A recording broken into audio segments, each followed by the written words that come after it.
welcome aboard to yet another episode of the Aviation Blueprint, where we get to let the cat out of the bag when it comes to secrets in Uganda's aviation sector and beyond. Olivia Nakalembe is my name, and this particular segment is proudly powered by Mbawa Aviation Media Foundation. The gentleman we are going to speak to is one whose career embodies precision and dedication. He's risen through the ranks and his work speaks for itself. He's one of the remaining sources, the few remaining sources, one of the gems of Uganda's aviation industry, and he's seen it grow day by day to day. Captain Michael Etiang.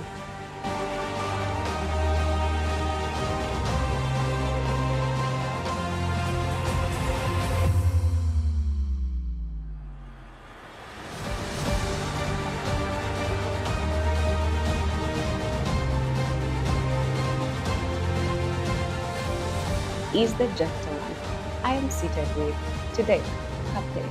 Thank you so much for sparing time amidst your busy schedule to come and be a part of us right here at the Aviation Blueprint. Thank you for the kind words and the marvelous introduction. I really appreciate it. Thank you. Okay. Uganda's aviation industry has come from far. But before we even get to it, I'm pretty sure people out there want to know, is Captain Michael Etiang. We have seen and read stuff written about you. We have had you, do a few interviews here and there. But now you are here very close to us, and we get to ask the questions. Well, I think I should start at the beginning. I'm born of my late father, Ambassador Paul Etiang, and his beautiful wife, my mother, Zara Etiang. They met in Moscow, in Russia, in 1965, between 66, 67 there. And they got married in 1967. I was born in London in 1970. And I studied there. I was only there for 1 year. And then following the coup d'etat in 1971, my father was recalled to come back to Uganda, and he was given a chance to work in the new government at the time.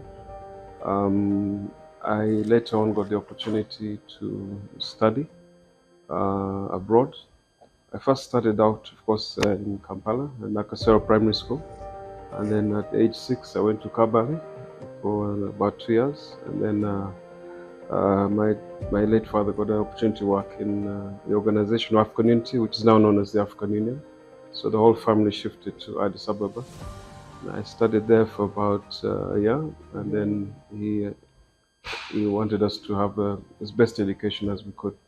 And with the instability in the country at the time, at the time it wanted us to go to Kenya, but because of some differences he had with some powerful individuals there, he thought it's safer for us to study in the UK. So I did a lot of my study, secondary school, O levels, A levels in the UK, plus a degree. I graduated from the University of London in 1991 with a degree in law and politics. And then I came back to Uganda in 1992. I worked in a garage in opposite Lugogo Stadium belonging to the late Eddie Rodriguez, who used to be a legend in the Safari Rally circuit, as well as a very well-known mechanic and a one-time snooker champion of East Africa. He was a very dear friend to my late father, and so I got my first hands-on work experience with him. And I was lucky enough to get a scholarship to train as a pilot in 1993 with the then East African Civil Aviation Academy, otherwise known as the Sorority Flying School. So I was there for 2 years, graduated in 1995. I was given an opportunity to work with Eagle Aviation, and many thanks to Captain Tony Rubombora. Eagle Air is still going to this day, and I think it's perhaps the oldest and longest surviving aviation company in Uganda. I worked with him for about 5 years, and then went to Tanzania for a year. sorry, for about 8 months, and then shifted back to Uganda to work for a cargo company for 5 years. And then that's Air Cargo, belonging to one of the industry legends, Captain Roy, who was not only a pilot but a great businessman and an accomplished philanthropist. A man I admire very much for what he's able to do. He impacted many of our lives with the opportunity he gave us. So I worked with Das Air for 5 years, and then went to Nigeria for 2, Kenya for 1, and then Rwanda for 1 year, back to Tanzania for 8 months, back to Rwanda for 2 years, and then Indonesia for 5 years before coming back home. So I've been basically, I don't know, not a grasshopper, but something close to that. Background education, or like say your major specialty when it came to education, that is the degree, was law and politics. I want to know how the switch to aviation came through. What inspired it? I always wanted to be a pilot. I always, in fact, but you know, it's an expensive career to get into. Sure. So at the time I was doing my studies, I remember the school, one of the schools I was in had a careers advice service, and there was a lady called Mrs. I remember she's called Mrs. Wilson, and that was at the Royal Russell School in Croydon, South London, where I did my A levels. So I asked her, how can I get into this? And she said, look, it's a very expensive career. Yeah, you have either 2 options: a scholarship, or you join the Air Force. And at the time, of course, the only Air Force at the time that one could join in my situation then was the Royal Air Force. But I didn't feel prepared for a career in the military. But of course, as a non-national, it's not easy to get into an Air Force of a foreign country. So I gave up on that idea. I had always been inspired by my father, his example, his diplomacy, his intelligence. So I thought, okay, maybe let me try and follow in his footsteps. So that's how I ended up choosing politics with law. Okay. Yeah. But when the chance came to enter this career, of course, I couldn't say no to that. I grew up in a tough environment in terms of the school, the bullying, the racism, the low expectations that society would impose on people of color. But I would also have people that would encourage me, would see the abilities. And that is not just blacks, also whites as well. There's a point where you find people believe in you as a person and encourage you. So I had that support from teachers, from friends. And they say, yeah, if this is what you want to do, go for it. So when the chance came, I went for it. But with the desire also to realize a calling. Because the bad thing with calling is that they don't let you have peace. Whether it's to become an activist, whether it is to become a doctor, there's a gift God gives all of us. And it's like you almost know that peace until you pay tribute to the talents He's given you. So mine, I was lucky enough to be given this chance. And I'm sincerely grateful to the government of Uganda and, of course, the president for the opportunity that was accorded to me to realize that. That's so beautiful. Yeah. What was the state of Uganda's aviation sector? Say, for example, in terms of infrastructure, in terms of the schools, how many did we have? In terms of the human resource, what would it take for someone to join school, aviation school? You know, paint us a picture. Take us there. Okay, at the time I went to the flying school in 1993, I think Uganda Airlines was limping at the time. Okay. They had maybe 1 or 2 jet aircraft left. Okay. In its height, I think they had about 4 707s. They had Fokker Friendships, which is a turboprop. That's 93, right? That's 93, yes. But by the time I went to the flying school, I think a lot of the aircraft were grounded. Okay. And they were down to leasing aircraft. I remember they were leasing a 737 from Zimbabwe, and then another 737 from an Australian company called Ansett. So opportunities were very limited. In terms of infrastructure, Uganda's been blessed with airports all over the country. Of course, Entebbe, everybody knows Entebbe, but you also had Mbarara, Kasese, Fort Portal, Mwea Strip, Kidepo, Kotido, Para, Arua, Gulu Kitkum, Ajumani, Moyo, Jinja, Tororo. So the country basically has that infrastructure up to now. But it was not as developed as our neighbors.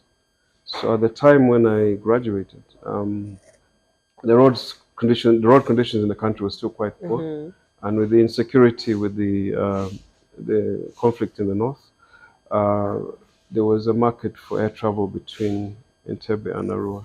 So my first few years in aviation was getting most of my experience flying those routes.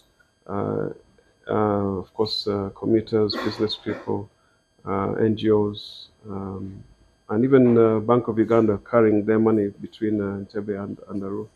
So it was the infrastructure now is improved. We've now got the new airports coming up. We've got Hoima coming up. The Madwanis have improved their airfield in Kakira, though it's a private airstrip. Jinja is now operational. There's a nice flying school there called Vine Academy. So I think the industry is adapting. In terms of the human resource, what was the composition, like, say, of the Ugandans? What key positions, were being occupied by Ugandans? The composition still in terms of race, not to really sound racial, but we just want to know the share, that the country had, even in terms of human resource. In terms of active pilots, and who were mostly either in the region. Quite a few Ugandan pilots would get their first experience in Kenya, flying out of Wilson Airport between there and Somalia. Others in South Africa, and some in the Middle East.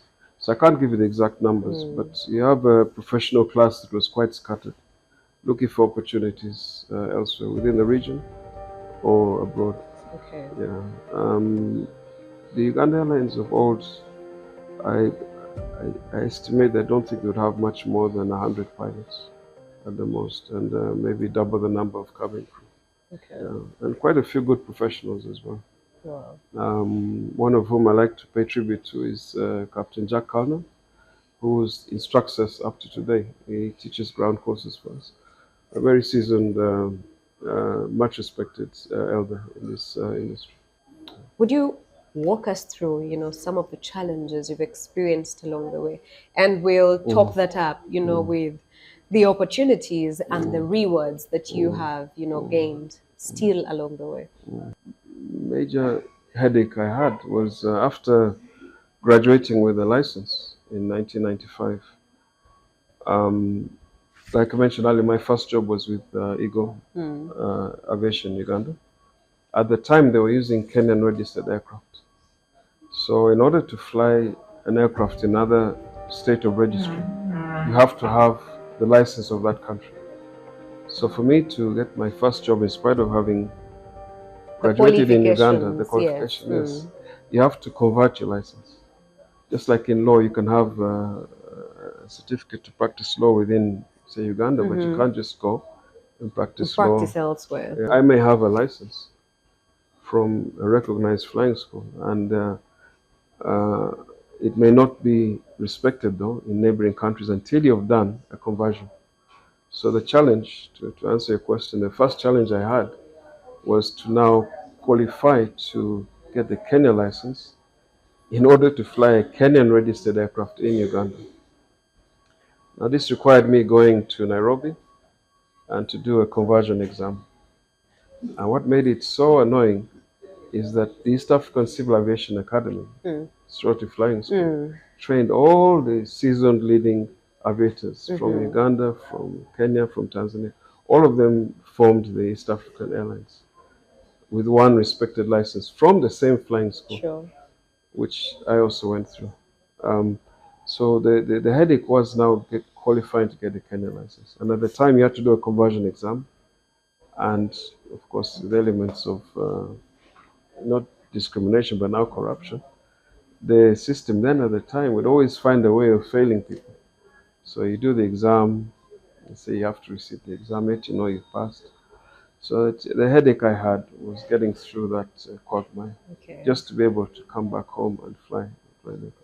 But besides that, once that worked out, I got the Kenya license. I have Tanzania license as well. I have a Rwandese license.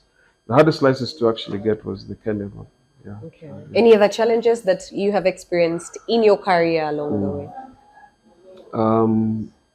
The uncertainty in the industry.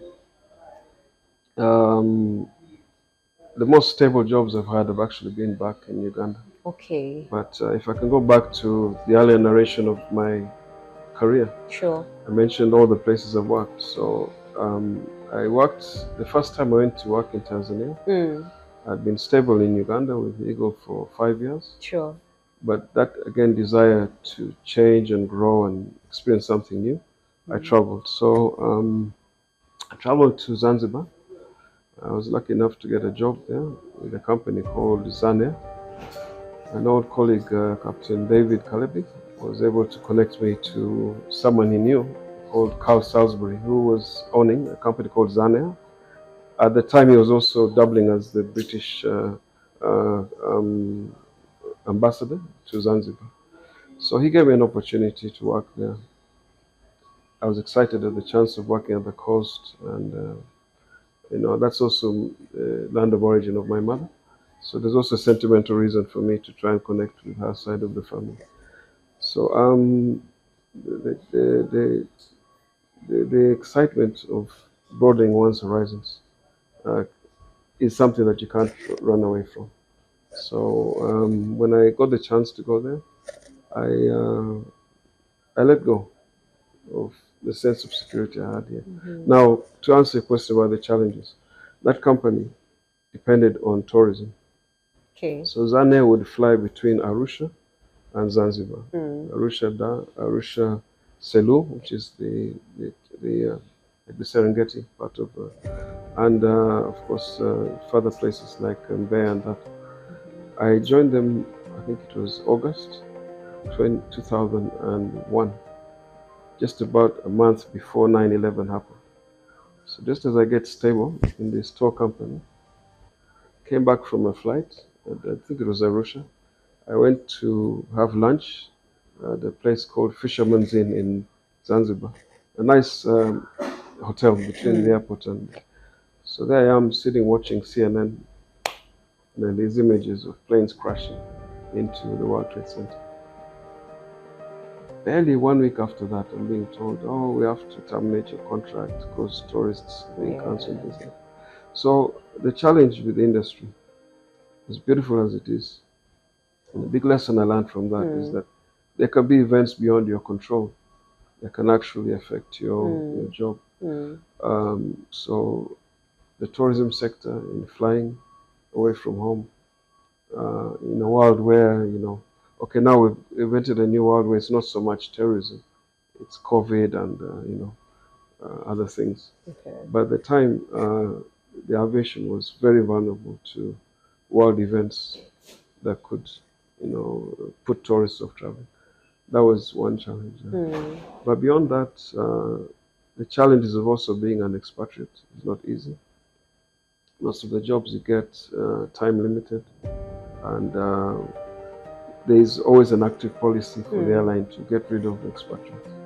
So at least in the airlines I work with. So that's a challenge I've had. Okay. As much as I've enjoyed working where I have, and I really have. Yeah. So besides that, family stability.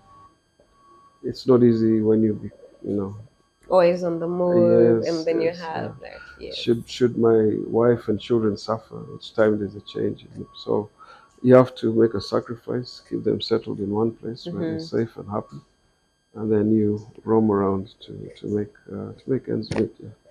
This is the Aviation Blueprint. Ladies and gentlemen, our social media platforms are readily open.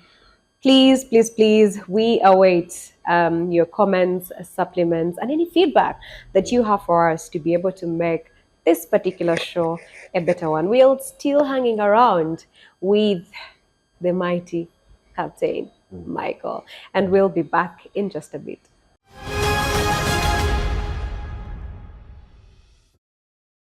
Captain, You left us at a note where you had highlighted the challenges that you have gone through throughout your career. But you highlighted that this also came with a few rewards here and there. Could you share? Yes, the rewards, each challenge now forces you to reassess your priorities and maybe look for new priorities. So a job ends here, it forces you to look for another job. And in looking for another job, you find maybe it's a better job in a better environment. So the rewards I've had is that each change has always led to a new experience that brings out a side in me I didn't know I had.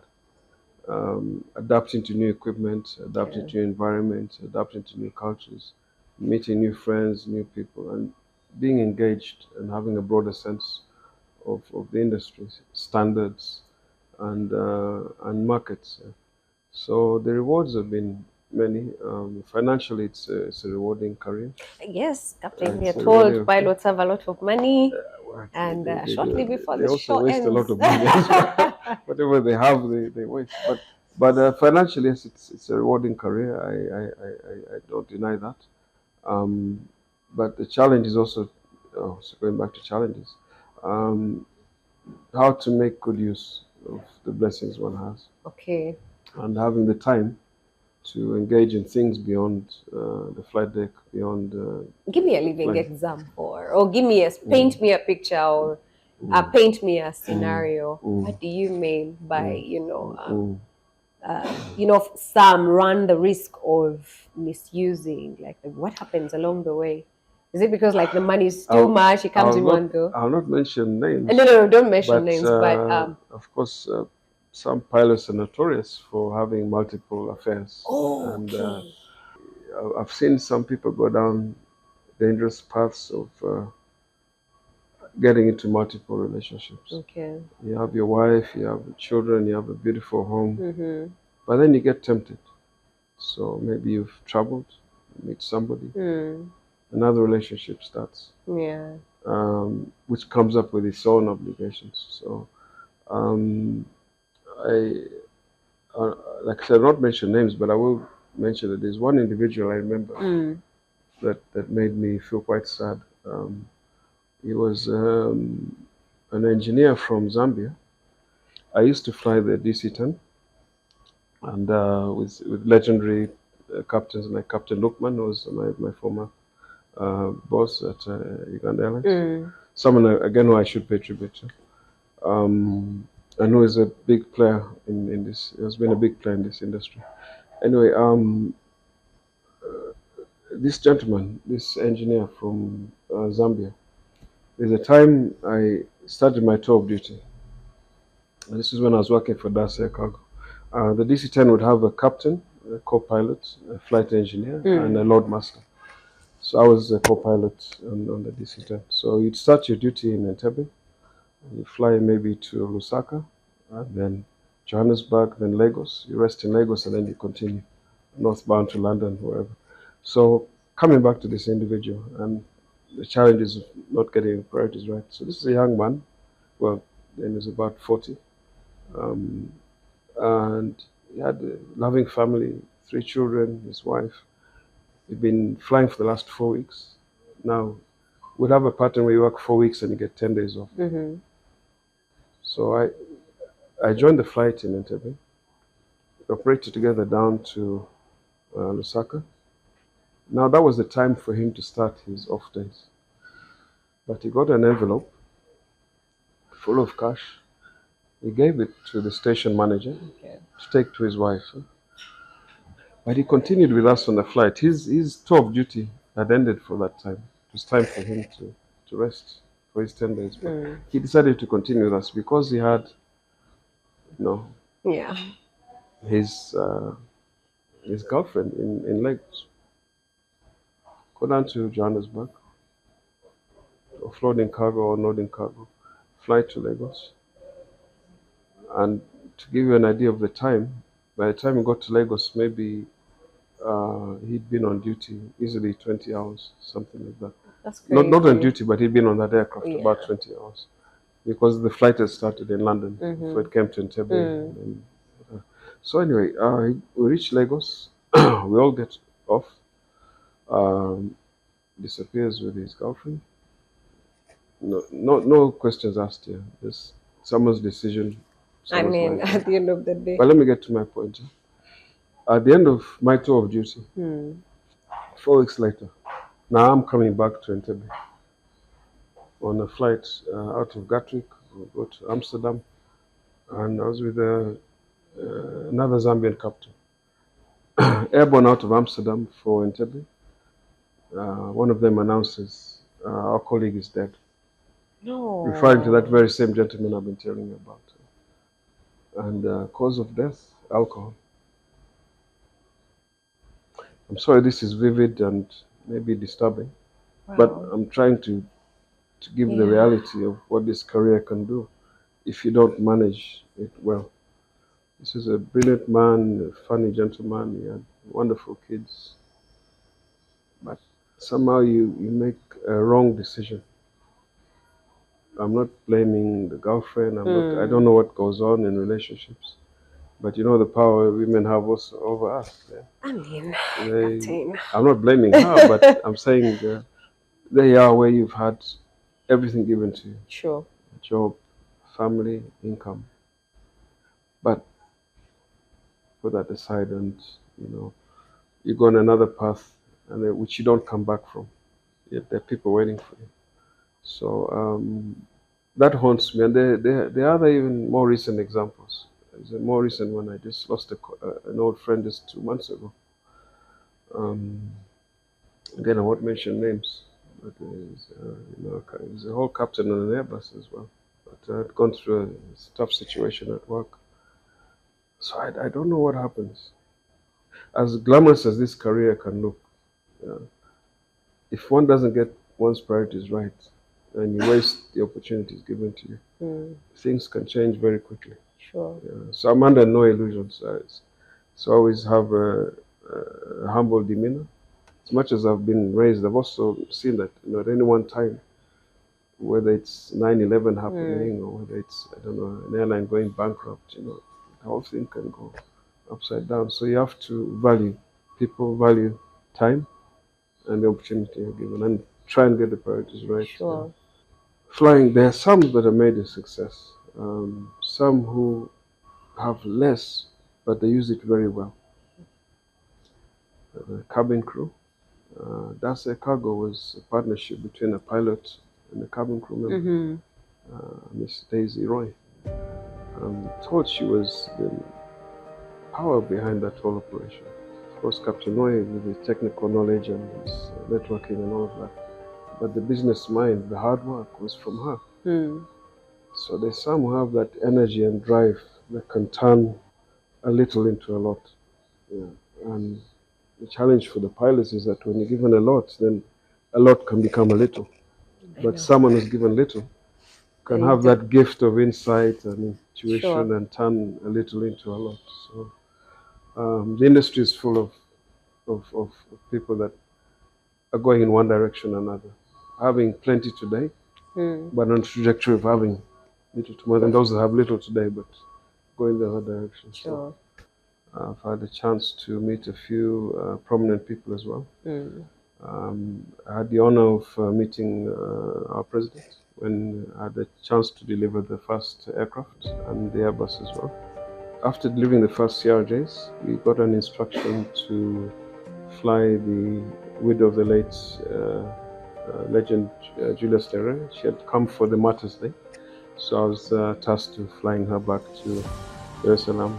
So that's even before the airline had actually kicked off commercial operations. So it was precious moments like that. I remember, this was 2019. She was quite frail, and we had the option of using a high loader, the platform used for lifting catering onto the aircraft.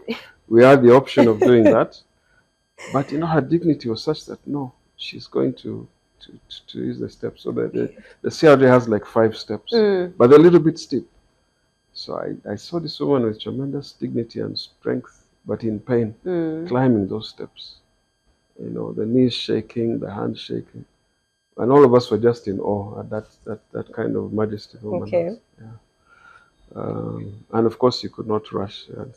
Yeah. So yeah, I've met people like that. I've met the former president of Ghana, Jerry Rawlings. Once flew in between Zanzibar, sorry, Dar es Salaam and Dodoma. That was in I think 2000, yeah, 2001. I've met the former president of the Olympic Committee and quite a few others. I've flown former President Moi from Juba to Dar es Salaam, and former Prime Minister Raila Odinga to and from Mombasa. So it's had its moments, yeah. You I'm really grateful for enjoyed them, the skies, yeah, Captain. yeah. There are these moments that come, which I'm grateful for, yeah.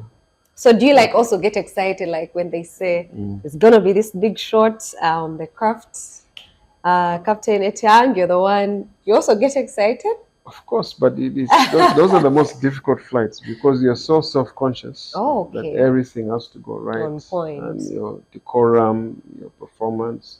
Of course, you're always worrying about whether you'll end up with a good landing and implications. So they're stressful.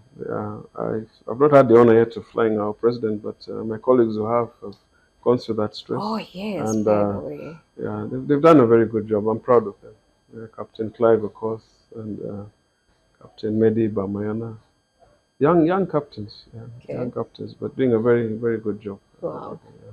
And That's others, nice. yeah. Captain, would love to know from you. What does it take to be a pilot? You have to want to be one, first of all.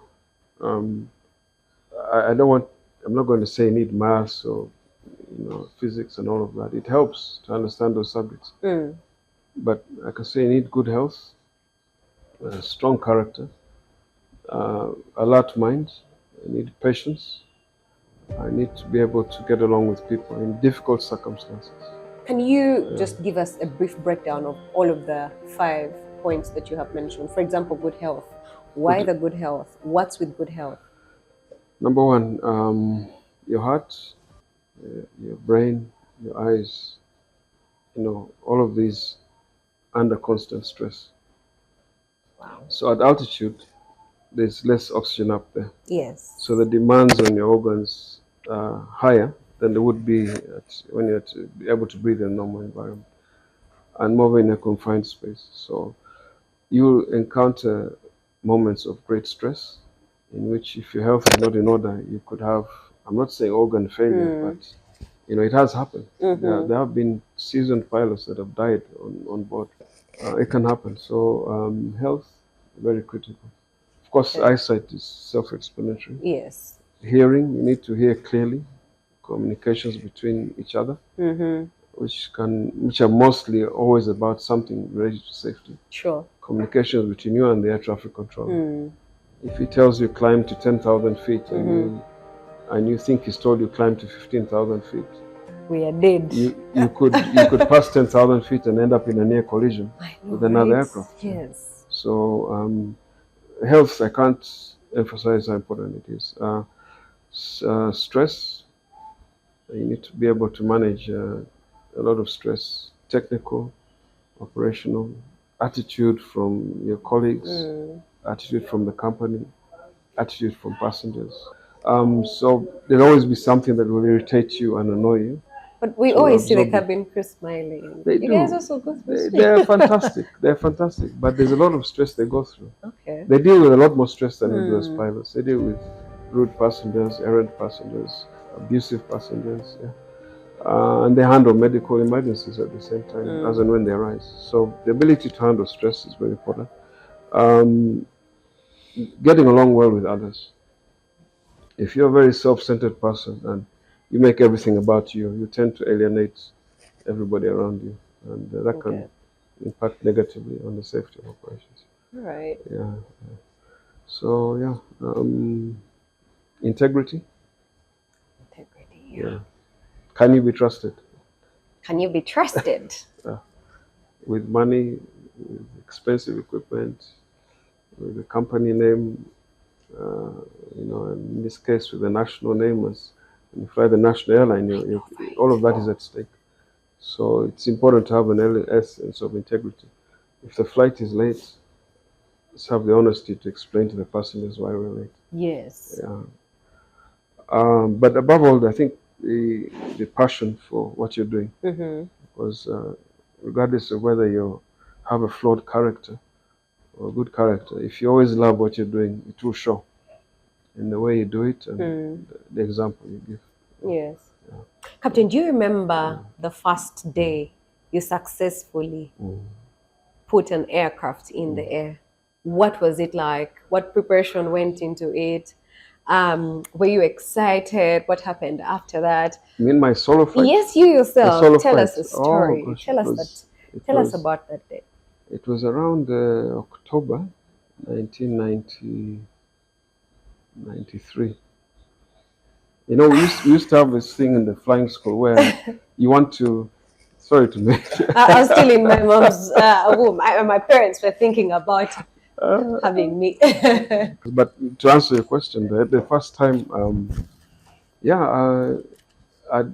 I'd been in the flying school for about a month. I'd done about 17, 18 hours. Of course, you don't go up on your own the first time. They teach you effects of controls, how to climb, how to set, and all of that. But they also monitor you, and then you do a lot of takeoffs and landings. Then at some point, the instructor assesses whether you're ready to do it on your own. My instructor was the late Dominic Bomani, Tanzanian. May God bless his soul. A wonderful man. But he was so relaxed with me, so relaxed. So I didn't know I was going to be given the solo flight. So you just go for your routine. They call it exercise 12-13 in takeoffs and landing circuits. So I was doing that in Soroti. And then after the second or third circuit, he told me after landing to go into the loop. Yeah. But then now he got off the aircraft. And then he said, okay, now you go. You're ready for your solo flight. Did the nerves kick in? The excitement did, but of course the nerves were there. Okay. And it's a wonderful day, wonderful day. But you know, then you have to become your own instructor. You have to remember everything you've been taught. What was going through your head when you were up there in the sky alone? This is it. This is it. Either I land this plane or my journey is over. But it was tremendously satisfying. Okay. Yeah. It's a very, very happy moment for me. Wow. And, yeah. So the next question is quite the opposite. What is that one event that happened that really put you down? What is that one moment that was, I don't know if I should say angry, that, you know, like, but it was just on the opposite, you know, of this particular experience you have just shared with us? There's more than one, but I'll remember one. My younger sister, it was her wedding day. Wow. And I promised to attend as much as I could. But I had not planned my leave as smart as I could have, not to find a company. I was just hoping that those 10 days off would coincide. And indeed, they were going to coincide. So I was, again, going back to the cargo company I was working with, DAS. Captain was a Nigerian, an elderly gentleman. So we had three trips to do. So after the third one, we're supposed to now fly to Nairobi, from where now I plan to connect to the wedding. So we're airborne out of N'Djamena. And then following company procedure, he calls London. There's something called Stockholm Radio, which is a facility where you use HF radio to communicate with a company that now connects you to your company. So when we're airborne from N'Djamena, he calls the company, then they now divert us to Accra. So I felt so bad. You know, my sister was there for me when I had my marriage. True. And so that was one. Then beyond that, of course, my daughter's baptism. I had a similar Incident. Yeah, yeah. But in terms of technical issues, I've been quite lucky. I've had a few pressurization problems, but the ones which really annoy are the ones where it impacts on your personal life, and yeah. Ladies and gentlemen, I'm pretty sure at this material juncture, you now know at least a thing or two about the one and only Captain Michael Etiang. We told you right here at the Aviation Blueprint, we shall host the individuals that call the shots in the aviation industry, and everyone else will definitely follow. Our social media platforms are readily open for all that feedback. In case you want anything to change on the show, why not let us know?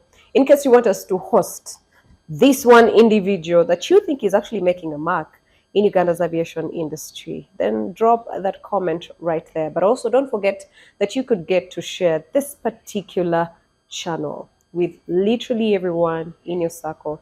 You could inform career, you could inspire someone to jump on board. You could inspire an investor, to come on board and invest in Uganda's aviation industry.